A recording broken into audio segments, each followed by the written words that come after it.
You may hate that fat, of course, on your hips and thighs, but a new study finds that it could actually be pretty good for your health. It turns out that it may help protect you against certain devastating diseases, diabetes, heart attack. So for all the details on this surprising new study, we're joined by our medical contributor, Dr. Marie Savard, who has written a book on body fat. It is called The Body Shape Solution to Weight Loss and Wellness. Good to see you again, Marie, in the new year. Good to see you, Robin. So tell us a little bit more about this study. What is it showing? I think this is good news. This study actually is finding that there's two types of fat.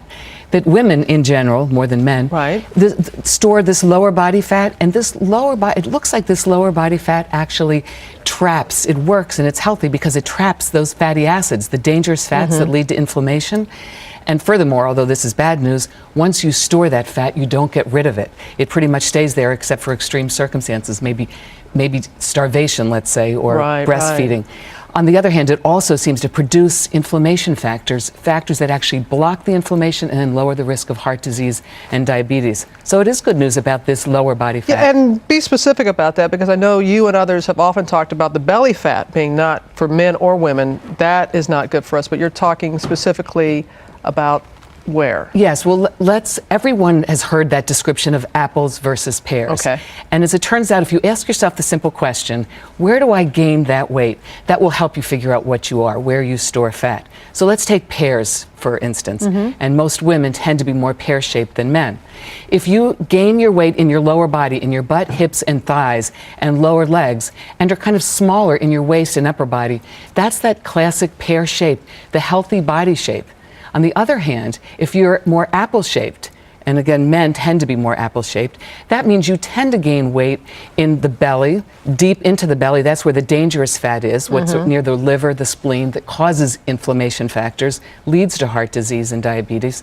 And again, you can sometimes have upper body fat in your back and neck. That's all the kind of bad type of fat. What determines where this excess fat goes on us? Well, it turns out it all begins at puberty. Before puberty, young boys and girls will all gain extra fat around the belly. And we're seeing an epidemic of type 2 diabetes because these young kids are gaining all that extra belly fat that's dangerous.